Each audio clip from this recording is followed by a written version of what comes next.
Hello everyone and welcome back to another episode of the Carlisle United Career Mode save. This is episode number 16 and yes, it is a new season with Carlisle United and we are in the EFL League 1 this season. And taking a quick look at the season objective the board has for us this season.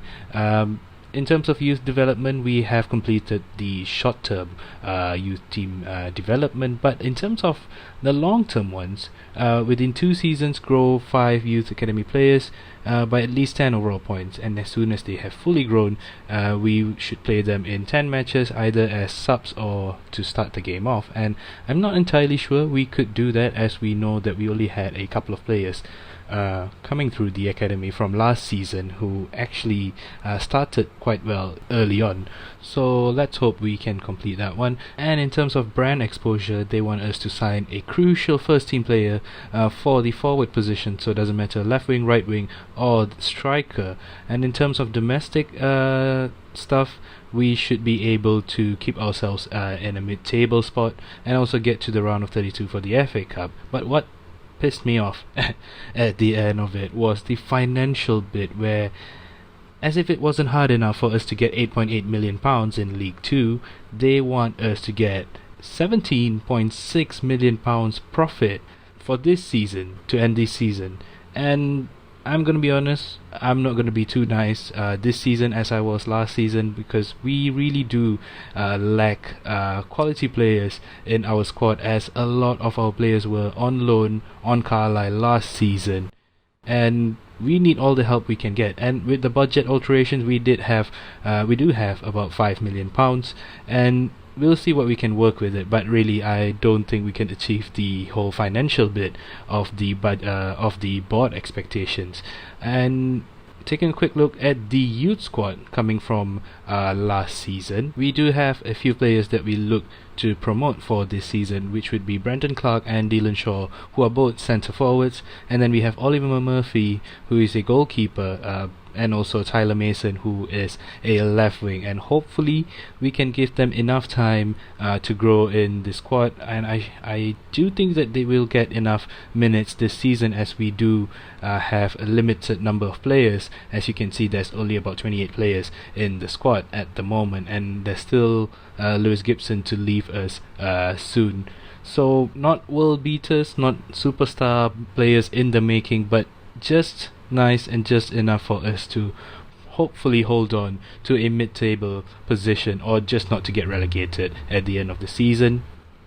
But as promised, end of last season, we are going to be putting Anthony Gerrard on the transfer list, as he did request us twice to be transfer listed at the end of last season.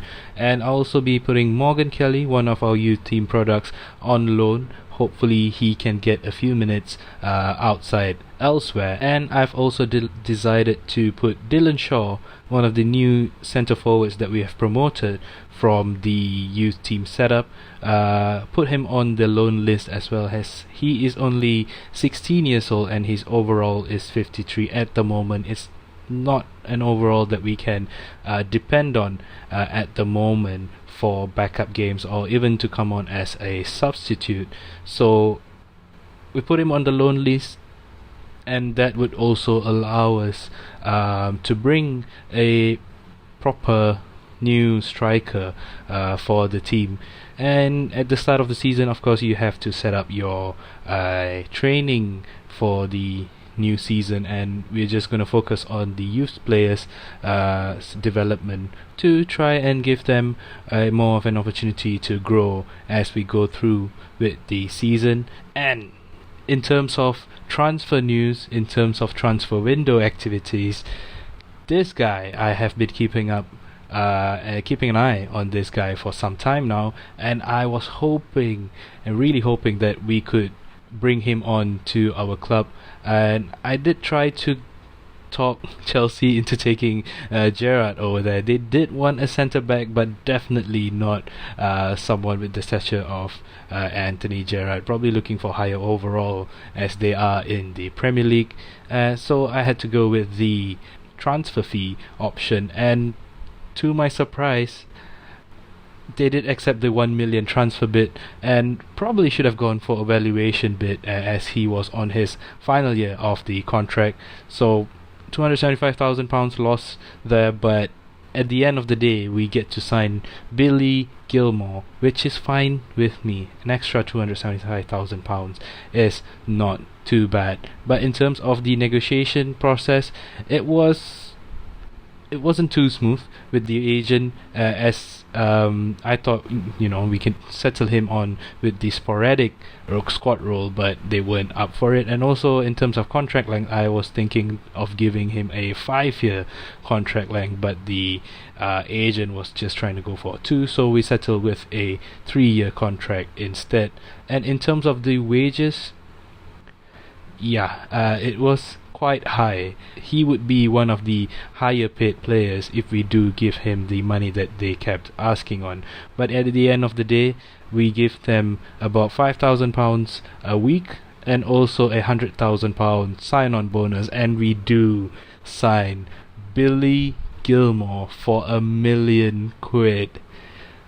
Oh yeah, I was very excited that we signed Gilmore at the end of the day, and he is definitely going to go into the starting 11 almost immediately, and he will be replacing Glendon. I'm pretty sure you all know how Glendon was for us. While he was alright here and there, were a lot of misplaced passes from Glendon that really exposed our back line to a lot of dangers, as many teams decide to counter attack from the misplaced passes from Glendon. So Glendon will be going into the backup brigade and Gilmore into the starting 11. And we did have a bid earlier from Newcastle United for Liam Price, and let me tell you, Price is not going anywhere, especially with a bid like £1.5 million.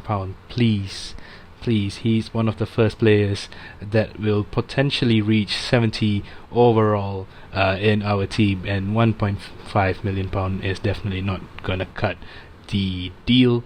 But as you would have seen earlier, we did lose our opening game in the glorified friendly 2-1 to Bury. I wasn't too fussed about it, but what was quite annoying after the game was that about 4 players came to us saying that they're not getting enough playtime. Like, for God's sake, man, it's literally the first game of the season and it is just a friendly, and you guys are getting worked up over it. And also there was an injury update for Grant, who requested to be started in the game, and he got stretched off about 5 minutes in after the game started. And also the second game against Tromsø, which we did win 1-0, although Mike Jones did get red carded in that game, which kept us in the competition for the time being. And once that game ended, we did have a another email from Kennedy, this time saying that I'm not getting enough playtime. Like, God, for real, it's literally pre-season, guys. Calm down. We have limited players and we do not have enough players to be playing every single game this season. So you will get your chance, you will get your time to play. Don't worry about it. The one person who is not going to get much time to play in our squad is Anthony Gerrard. He is most probably going to be heading to Saudi Arabia, if I'm not mistaken, to Al Weda, which we hope goes through in time. But soon after that, we do make an approach for a free agent called Jacob Freeman, and he is a centre back with a lot of potential in terms of his overall and also his stats. At least he's good in the air and also has a decent amount of strength and could potentially give a lot of fight for the players that are currently in the squad. 63 overall at the age of 18, whereas everyone else in the team are about mid-20s to late 20s, and they're still about the same overall. So this guy could definitely go a long way in this team. But when we were negotiating the contract terms, I accidentally accepted the 2-year contract, and ideally I would have loved the 3-year contract, but it is what it is and we can't reverse that now. But he did settle for the $2,500 contract per week with a bit of sign-on bonus as well, and we do have a new centre back in our team. And for the next game, the final game in the international competition, sorry, a bit of spoiler alert there, we will draw the game 1-1, and it wasn't enough for us to move on to the following stages of the glorified friendly tournament. But a bit of good news after that was that Anthony Gerrard was sold to Al Weda, and thank you, Gerrard, for all your time and effort for our promotion and title winning season last season, but I hope you have a wonderful future at Al Weda. And also there was a loan bid for Morgan Kelly, and this time it was from Hebei HFFC. Sorry if I got that wrong, but yeah, that was a loan bid for Morgan, and I didn't realize that I kept altering the wage towards us, so we'd end up paying more for the wages. So no wonder there wasn't much terms discussed there, because everyone just were happily accepting that we were willing to pay more of the wages for the players that we are loaning out to them. But hopefully I won't be making those kind of mistakes anytime soon. But we did approach another free agent, this time a striker from Brazil, and it is David Pereira, or more lengthy one, David Nicholas Rodriguez Pereira. He's a decent striker, and 59 overall at the age of 18, on rotation squad role, and 3 years the contract length. Wages not as much as the previous guy, so decent signing, hopefully good enough for us to bring on as a substitute, and also for the backup games every now and then.